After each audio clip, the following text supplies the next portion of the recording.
Venezuela! Hands off Venezuela! Magbigay ng kanilang mensahe at paninindigan at para ikwento sa atin ang pagkakapareha ng mga pinagdadaanan at hinaharap ng mga pambansang Binaya, mga katutubo at mga pamamayang Moro sa harap ng terang agresyon at ng pagpalampong ng Estados Unidos.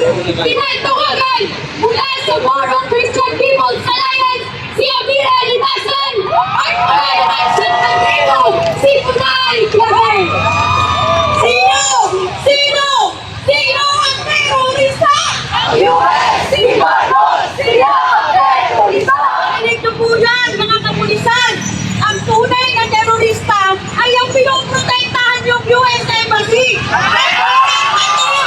Ng mamamatay tao, kurang at human rights violator, IHL violator na si President Trump. Sabi sa news ng embassy, mag-quarantine daw sa kanilang mga citizens dahil sa rally natin. E doon mismo sa US, ang mga American citizens ang nagrarally laban sa kanilang gobyernong US.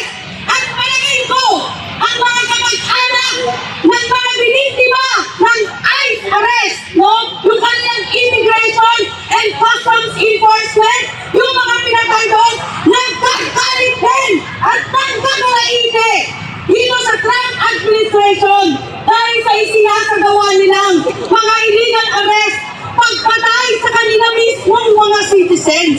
So ano ang kinakatakutan? Ni Trump, kinakatakutan niya ang malaking bigwas ng mamamayan. Malaking bigwas dahil sa nakikita na almas ang tunay na layunin ng mga gerang agresyon na ginagawa nila. Ito ay ang kunin ng resources. Ito ay ang kunin at patahimikin ang mga mamamayang lumalaban. At nakita natin yan na ginawa sa Palestine. Sabi nga parehong-parehong nangyayari sa amin doon sa Mindanao. Noong parang May 2000, alam na natin yan, 2001 na war on terror. War on resources ito. Kinuha ang Afghanistan, pinupa ang Iraq, at ano ang kanilang ipinalit? Mga tuta nilang mga gobyerno. At ganyan din ang gusto nilang gawin. Lalo na dito sa sinasagawa nilang mga programa ng peace now doon sa Palestine. Peace na 70,000 na ang namamatay. Peace na nawawala o displace ang maraming bilang ng mga tao. Peace na ang nilalagay sa Board of Peace ay ang mga taong may malaking kasalanan sa pamamayan. Mga arkitekto ng war on terror, katulad nitong si Netanyahu, itong si Trump, na hindi dapat nasa Board of Peace. Nasa loob dapat sila ng mga tulungan. Na dapat kasama ni Duterte doon sa ICC. Ito dapat ang tinahinatnan kasi ito ang panawagan ng maraming bilang ng mamamayan. Ang hustisya. Hustisya doon sa mga biniktima ng mga war on terror, sa mga biniktima ng war on aggression. Isang nakakagalit din no ang parti-partihin nila ang Palestine na parang katulad ng ginagawa nga sa Marawi na pinaparti-parte. Para kanino? Para sa mga korporasyon na mag-i-invest sa lupa. Kung hindi na ang korporasyon, pang-aagaw ng lupa ang ginagawa nila. At ang tunay ng mga naninirahan doon ay wala. Ikalawa, war on resources. War on resources dahil ang mga natural resources ay kinukuha. At para kanino? Para payamanin ang mga kumpanya katulad ng Chevron, ng ExxonMobil. Ang mga kumpanya na sobrang nagyayaman, nagpupunto ng mga gera para kuhain din ang mga resources. Yan ang pagdidikit ng mga kumpanya at ng mga gobyerno na aggressors. Yan ang imperialism.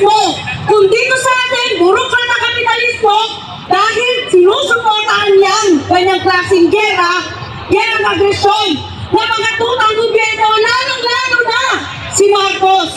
Ang imperialismo ay namubuhay dahil mayroong mga gobyerno katulad ng gobyerno ni Marcos na sumusuporta ito. Kaya ang tanong ulit, ano ang dapat natin gawin? Imperialismo! Ibagsak! Bakit na kapitalismo? Ibagsak! Feudalismo! Ibagsak! Naririto din po ang mula sa sektor ng mga katutubo na nakikiisa sa pakikibaka ng mga mamamayang api ng Venezuela at Palestine at naibala na po sa atin kung ano ang pagkakaparehas ng karanasan ng aping mamamayan mula sa US imperialism at dito din naman sa Pilipinas. Parehong-pareho po ang nararanasan ng mga katutubo na dulot ng paggiit ng US imperialist ng kanyang kontrol dito sa loob ng Pilipinas. Ang pagbubomba po, mahigit 13 na ang naibala namin pagbubomba sa loob ng mga lupang ninuno. Ang pagtatayo ng exercise ay usually tinatayo sa lupang ninuno ng mga katutubo. Ang pagpapatayo ng mga infrastructure na tulad ng New Clark City ay nagbabadyang magpalayas ng mga katutubo mula sa kanilang sariling lupang ninuno.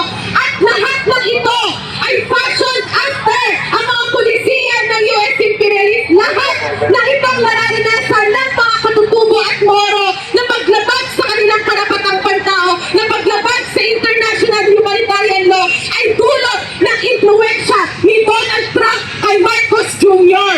Ngunit malinaw po sa aral ng kasaysayan, mga kasama, sinasabi namin kung saan may opresyon ay mayroon pakikibaka. At klarong-klaro yan dito sa Pilipinas. Nakita natin ang pag-usbong ng mga People's Barricade sa mga Sandupak, sa Benguet, at sa iba't ibang bahagi pa ng Pilipinas laban sa mga mapanirang proyekto lumad ng tulad ng Minahan. Nakita din natin ang pag-usbong ng mga pakikibaka laban sa mapanirang mga dams tulad na lamang sa nakikita natin sa Panay. Ang paglakas ng pakikibaka ng mga tumandok laban sa Halaor Dam. Mga kasama, ang pakikibaka ng mga katutubo at mga Moro para sa sariling pagpapasya ay paglaban din ng mga sambayanang Pilipino para sa kasarinlan mula sa US imperialism. Kaya muli, nakikiisa po ang sektor ng pambansang minorya at mahigpit na kinumanda na namin itong pag-giit ng US imperialism ng kanyang kontrol at hegemonya sa buong mundo. Tuloy-tuloy po ang paglaban ng sambayanang Pilipino para sa sariling pagpapasya at pambansang demokrasya. Muli natin pinapanawagan, US troops! US troops! US